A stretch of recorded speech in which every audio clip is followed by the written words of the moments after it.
अगला प्रश्न एक पत्रकार महोदय से।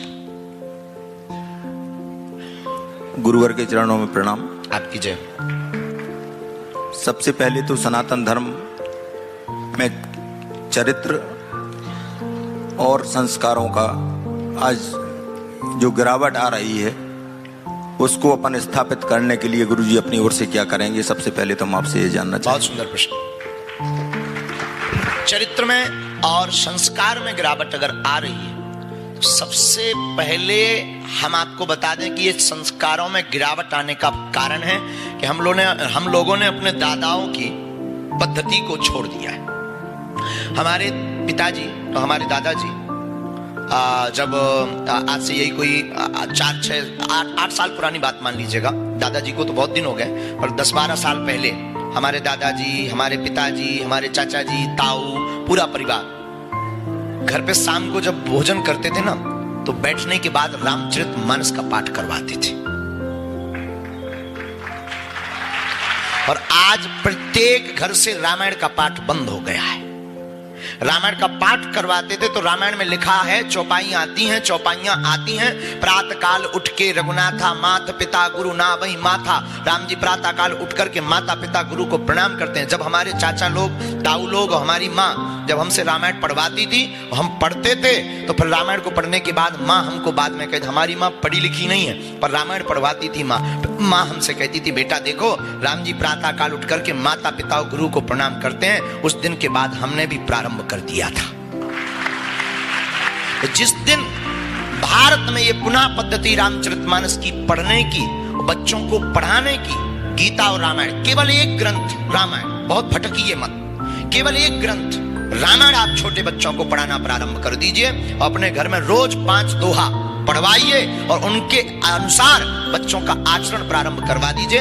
आपके संस्कार और संस्कृति दोनों सुरक्षित हो जाएगी। गुरुजी एक निवेदन और है कि आज जो घर के अंदर थे वो घर के बाहर आ गए हैं, जो घर के बाहर थे वो अंदर आ गए हैं। जैसे ये कुत्ते आज घर के अंदर पाले जा रहे हैं, गाय बाहर हो गई है। माँ बाप को जिन्हें भगवान मानते हैं, जिनकी हम पूजा करते थे, आज वो अनाथालय में, कई वृद्धाश्रमों में जाकर के रहने के मजबूर हो गए। ऐसे लोगों के लिए सामाजिक स्तर पर अगर कोई पनिशमेंट माने, उन्हें अपन दंडित करने का अगर प्रावधान बनाए तो इसके लिए आपकी क्या मार्गदर्शन? दंड देने का अधिकार तो न्यायालय को है, पर सामाजिक दृष्टि में न्यायालय को ही है, लौकिक में तो नहीं है। वकील साहब भी बैठे हैं, लौकिक में है कोई तो हमें बताओ तो हम शुरू करें।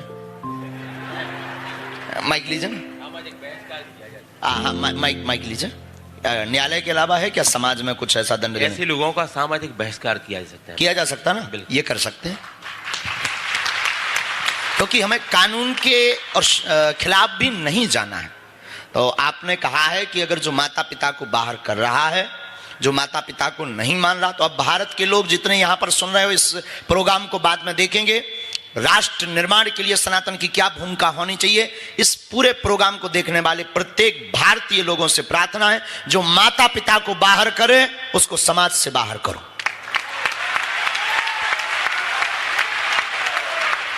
और ये हमने नहीं बताया, वकील साहब ने बताया, इसलिए हमारे नाम से कोई भी नोटिस ना भेजा जाए। और वकील साहब का नाम और नंबर भी लिख लो, अगर तुम्हें ऐसा कुछ लगता है तो इनको छोड़ा भी ना जाए, ये निपट लेंगे, क्योंकि ये कोर्ट में पेशी करेंगे, हम कहां फदाल में फंसेंगे। हमसे एक व्यक्ति कह रहे थे कि वकील डरते क्यों नहीं केसों को? हम इसलिए नहीं डरते हैं कि वो खुद केस लड़ते हैं। भाई पेशी के कभी मूल्यम की जानी तो खुद कर लेंगे, हो गया, बाबू के पास जाएंगे, हस्ताक्षर करेंगे, चले आएंगे, इसलिए नहीं डरते हैं। तो ये बात हम नहीं कह रहे हैं कि आप कहोगे कल के दिन तुम ब्रेकिंग न्यूज चला दो, देखिए ब्रेकिंग न्यूज, बाबा ने कहा समाज से बाहर करो। आपत हो जाए भी, हम तो मारे जाए भी 1.5 हड्डी के आदमी मारे जाएंगे, इसलिए इसमें हमारा कोई हाथ नहीं है। ये तो हमने कानून के हिसाब से भी पूछा, इसीलिए भगवान की कृपा से सब हिसाब के लोग बैठे हैं, समाज सेवी भी बैठे हैं, डॉक्टर भी बैठे हैं, पत्रकार भी बैठे हैं, जो जैसी लाइन हो गई। अब अगला प्रश्न।